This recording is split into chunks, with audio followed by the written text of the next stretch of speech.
They told you to exercise more after 70, but they never told you this. For decades, we've been fed the same message: keep moving and you'll stay young. And while that's partly true, here's what no one warned you about. After 70, exercising the same way you did at 40 might actually be doing more harm than good. Let that sink in. Because the reality is, if you keep pushing through intense cardio, long walks, or high-impact classes like you used to, you might not be strengthening your body. You might be accelerating its decline.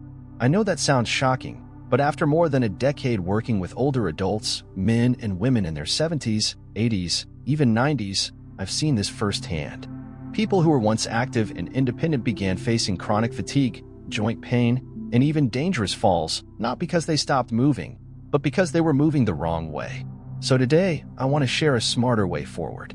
A way to stay strong, independent, and energized without pushing your body to the edge. In this video, I'll walk you through 3 powerful changes that can help you protect your strength, support your mind, and regain the kind of vitality that truly matters. These are not gimmicks. They're grounded in real science, and they're the exact strategies I've seen transform the lives of countless seniors, just like you. If this caught your attention, tap the like button right now. It helps more people discover this message. And if you're over 70 or care for someone who has, hit subscribe and turn on the bell icon, because what you'll learn today might prevent unnecessary pain and extend the quality of your life. Before we dive in, I'd love to hear from you. Have you ever felt more tired or sore after a workout than before it? Just type yes in the comments if you've been there. You're not alone, and you're definitely not weak.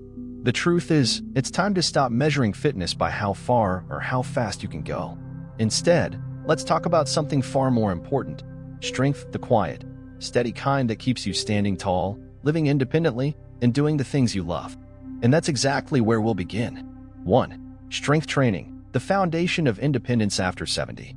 You don't lose strength because you age. You lose it because you stop doing the one thing that matters most. That statement might sound bold, but after over a decade working with older adults, it's one I've come to stand by. I've seen people in their 70s and 80s who could walk a mile or more, but still struggled to get out of a chair without support. And time after time, it came down to the same missing piece: strength training. Most of us grow up thinking cardio is king: walk more, run longer, move constantly. But after 70, your body's needs shift. Endurance training alone won't preserve your independence. In fact, it can sometimes accelerate muscle loss, joint strain, and burnout. What your body truly needs now is not just motion, but resilience. Strength is what lets you rise from a chair, carry your groceries, steady yourself on uneven ground. It's the quiet power behind every movement that keeps you autonomous. And here's the good news: you don't need a gym or heavy weights to build it. Simple, consistent exercises like bodyweight squats, wall push-ups, resistance band pulls, and light dumbbell lifts, done 2 to 3 times a week, can transform how your body feels and functions. This isn't about training like a bodybuilder. It's about training like someone who wants to live fully, with control and confidence. I've watched clients regain strength and stability within weeks, just by focusing on intentional, low-impact movements that challenge the muscles without overwhelming the joints. And don't forget balance. Falls don't happen because people aren't strong. They happen because they lose control. That's why every strength routine should include movements that challenge your coordination: single leg stands, step-ups, or slow, controlled shifting exercises. If you've ever thought, "I'm just getting old," I want to challenge that belief right now. You're not weak. You're just missing the right kind of movement. What strength-building exercise are you doing or avoiding right now? Let me know in the comments. Just one reply might help someone else start. Because here's the truth: building strength isn't about chasing numbers. It's about holding on to the life you love on your own terms. And with that, let's move into the second key to aging strong: how to restore your flexibility, protect your joints, and avoid one silent threat that's stealing your movement every day. 2. Mobility and recovery. Protect your joints, reclaim your energy. If your joints feel stiff in the morning, if getting out of bed feels more like a negotiation than a movement, let me assure you, that's not aging. That's your body asking for attention. One of the biggest mistakes I see among seniors is this: they work hard on moving more but forget to move better. And that's where mobility comes in. Mobility isn't just about stretching. It's the ability of your body to move freely, fluidly, and without pain. Without it, strength has no foundation. You can build muscle, but if your joints are locked or your tendons are inflamed, every step will feel like a burden. That's why, after 70, Flexibility is not optional, it's essential. So here's what I recommend to every client I work with. Start and end your day with 5 to 10 minutes of controlled mobility movements, gentle joint rotations, dynamic stretches, shoulder circles, hip openers, ankle rolls. These may sound small, but they do something big. They wake up the nervous system, increase circulation, and keep your body from tightening into a painful posture. And just as important as movement is what happens between the movements, recovery. For younger adults, recovery is something that happens in the background. But for you, it needs to become a conscious strategy. The ability to rest deeply, to allow your muscles to rebuild, to hydrate, to sleep 7 to 8 quality hours, is what transforms a routine into a result. Overtraining, yes, it happens even with just walking, can lead to chronic fatigue, low motivation, or worse, injury. That's why rest days are not a sign of weakness. They're a sign of wisdom. Think of recovery like fuel. You wouldn't drive your car every day and never stop to refill the tank. So why would you do that to your body? Mobility and recovery go hand in hand, and when practiced consistently, they don't just reduce pain, they restore vitality. So let me ask you, how often do you stretch intentionally? How often do you give yourself permission to rest and recharge without guilt? Drop the word mobility in the comments if you know this is something you need more of in your routine. Because next, we're going to talk about something that amplifies everything you do, whether you move, rest, or heal, and that's nutrition. Specifically, the one nutrient most seniors are missing, and how it's silently stealing your muscle strength and energy every single day. 4. Posture and alignment, the hidden key to movement and energy. If strength is the engine, then posture is the steering wheel. It determines not just where you go, but how you get there, with ease or with struggle, with grace or with pain.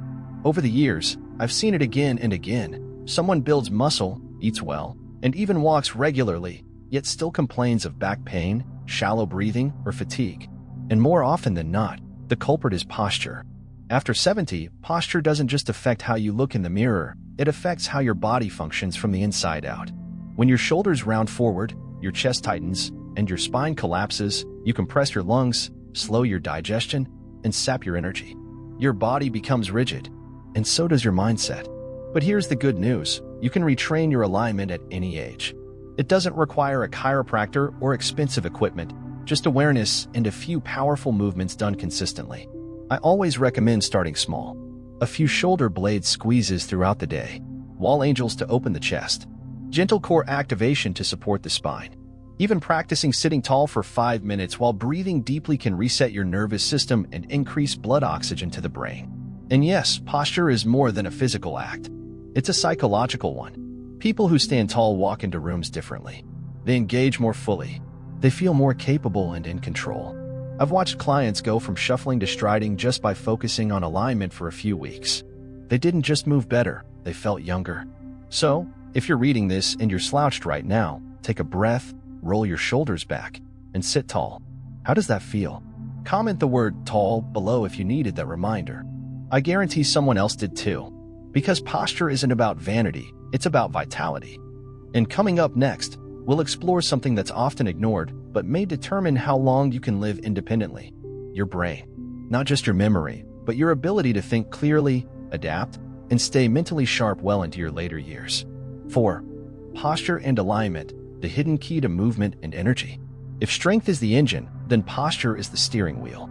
It determines not just where you go, but how you get there, with ease or with struggle, with grace or with pain.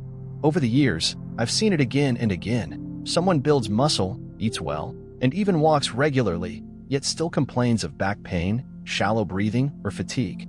And more often than not, the culprit is posture. After 70, posture doesn't just affect how you look in the mirror, it affects how your body functions from the inside out. When your shoulders round forward, your chest tightens, and your spine collapses, you compress your lungs, slow your digestion, and sap your energy. Your body becomes rigid, and so does your mindset. But here's the good news, you can retrain your alignment at any age. It doesn't require a chiropractor or expensive equipment, just awareness and a few powerful movements done consistently. I always recommend starting small. A few shoulder blade squeezes throughout the day, wall angels to open the chest, gentle core activation to support the spine. Even practicing sitting tall for 5 minutes while breathing deeply can reset your nervous system and increase blood oxygen to the brain. And yes, posture is more than a physical act. It's a psychological one. People who stand tall walk into rooms differently. They engage more fully. They feel more capable and in control. I've watched clients go from shuffling to striding just by focusing on alignment for a few weeks. They didn't just move better, they felt younger. So, if you're reading this and you're slouched right now, take a breath, roll your shoulders back, and sit tall. How does that feel? Comment the word tall below if you needed that reminder. I guarantee someone else did too. Because posture isn't about vanity, it's about vitality. And coming up next, we'll explore something that's often ignored, but may determine how long you can live independently. Your brain. Not just your memory, but your ability to think clearly, adapt, and stay mentally sharp well into your later years. 5. Brain health. Keep your mind as strong as your body.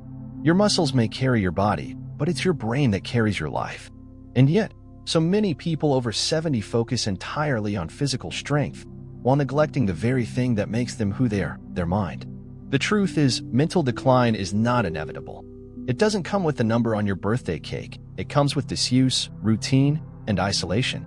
Your brain, just like your body, needs resistance. It needs challenge. It needs curiosity. One of the most painful things I've witnessed in my career is seeing bright, capable older adults slowly withdraw from the world, not because they lost intelligence, but because they stopped engaging with it. They stopped reading challenging books. They stopped having real conversations. They replaced stimulation with television and repetition. But I've also seen the opposite, and it's powerful. I remember a woman named Ruth, 81 years old, who decided to learn Spanish and watercolor at the same time. Her memory improved. Her mood brightened. Her posture literally lifted. Why? Because her brain had purpose again. That's why I tell every client, read something that makes you think. Debate respectfully. Play memory games. Try a new recipe without a guide. Even 15 minutes of brain-challenging activity a day can strengthen neural pathways, improve balance, reduce anxiety, and even lower the risk of dementia. And don't forget the most underused brain exercise of all, meaningful conversation. Not small talk. Real conversation, where you listen, reflect, disagree, and grow. It stretches your mind like yoga for your thoughts. So let me ask you, when was the last time you learned something new, something that truly challenged you? Comment brain on below if you're ready to feed your mind again. You deserve to feel sharp, not slow. Empowered, not confused. And speaking of connection, up next, we'll talk about something that science now ranks as one of the strongest predictors of longevity. It's not medication, or supplements, or even exercise. It's something much closer to the heart, human connection. 6. Social connection, the most powerful medicine we overlook. If I could bottle one thing that consistently adds years to life, and life to those years, it wouldn't be a supplement, a special exercise, or even a diet. It would be human connection. Science now tells us what many of us have felt all along. Loneliness is as dangerous as smoking, obesity, or physical inactivity. And yet, it's the one factor most overlooked in conversations about aging. After 70, life shifts. Friends move. Loved ones pass. Routines grow quieter. And without even realizing it, many people slowly disconnect, not just from others, but from purpose, from joy, from life itself. I've seen this firsthand. People who were once vibrant, full of stories and laughter, begin to shrink inward. They watch more TV. They talk less. They go days without hearing their name spoken. And the body responds, fatigue increases, memory fades, motivation disappears. But here's the beautiful truth. It's never too late to reconnect. You don't need a big social circle to thrive. One meaningful conversation a day. One phone call to a friend. One walk shared with a neighbor. These tiny interactions are powerful medicine for your brain, your heart, and your soul. In fact, studies show that seniors who maintain strong social ties have lower rates of depression, better immunity, improved mobility, and even reduced risk of cognitive decline. And it doesn't always have to be face-to-face. Technology, when used intentionally, can be a lifeline. Video calls with family, joining an online interest group, even commenting on videos like this one can create connection. So I ask you gently, but honestly, who haven't you spoken to in a while? Who could use a message from you today? Tag them in the comments. Or just comment connected below if this reminder touched something in you. Because your presence matters. Your story matters. And the world is better when you share it. And now, let's shift into something even more practical, something you can do today, with your own 2 feet, to boost both your physical and mental health. You've likely done it before, but after this, you'll never look at walking the same way again. 7. Walking, the most underrated lifelong superpower. Walking. It sounds too simple to matter, but after more than a decade working with seniors, I can tell you, walking is the most underrated, most misunderstood superpower we have as we age. It's not about step counts or fancy fitness trackers. It's about freedom. The freedom to move when you want, go where you please, and stay connected to the world around you. The saddest shift I see in aging is when walking becomes optional, just a trip to the kitchen, or the car, or the mailbox. What once was an act of joy becomes a chore. And slowly, the body begins to forget what it was designed to do: move. But here's what most people don't realize. How you walk matters far more than how far you walk. A shuffling, hunched gait with shallow breath won't give you strength. In fact, it reinforces weakness. But a mindful stride, with upright posture, deep breathing, and a sense of purpose, activates your core, strengthens your legs, opens your lungs, and stimulates your brain. Walking outdoors is even more powerful. Sunlight regulates your sleep. Nature calms your nervous system. Shifting terrain improves balance and coordination. And perhaps most importantly, walking reminds you that you're still part of life, not separate from it. I once worked with a man who started walking every day after lunch, just 15 minutes with no phone, no distractions. In 3 weeks, his blood pressure dropped. In 5 weeks, he was sleeping better. And in 2 months, he said something I'll never forget: "I feel like I'm arriving back in my own life." So I ask you now, when's the last time you took a walk, not to burn calories, but to feel alive? If that's something you miss, comment "stride" below. Let's remind each other that walking isn't just movement, it's meaning. And now, as we near the final steps of this journey, let's talk about the most overlooked part of aging well: how to recover, how to rest with intention, and how to make peace with doing less, not because you're weak, but because you're wise. So let's bring it all together. If there's one truth I want you to walk away with today, it's this: aging well doesn't mean pushing harder, it means moving smarter. After 70, your body is not broken. It's just different. And it requires a different kind of care, one that's rooted in awareness, not exhaustion. One that honors your experience, your strength, and your wisdom. You don't need to chase the workouts of your younger years to stay strong. You need to build the kind of strength that helps you get up from a chair with ease, carry a bag of groceries without hesitation, and walk through your day with balance, energy, and confidence. That's not weakness, it's power, redefined. And just as important as strength is rest. Rest is not quitting, it's rebuilding. When you give your body space to recover, when you nourish it with real food and surround it with meaningful connection, you create a foundation not just for living longer, but for living better. I've seen people in their 70s and 80s regain their independence, reduce their pain, and rediscover joy, not through extreme effort, but through simple, consistent changes. You can do the same. All it takes is intention. So here's my question for you. Which part of today's message spoke to you the most? Was it strength training? Better recovery? Reconnecting with people? Backhand index pointing out, share your experience in the comments. I read every single one.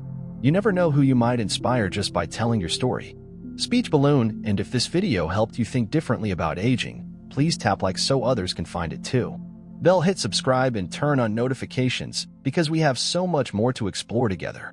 Let's build a stronger, wiser, more vibrant life, one choice at a time. Aging isn't the end of the story. It's a new chapter, and the pen is still in your hands. Thank you for being here.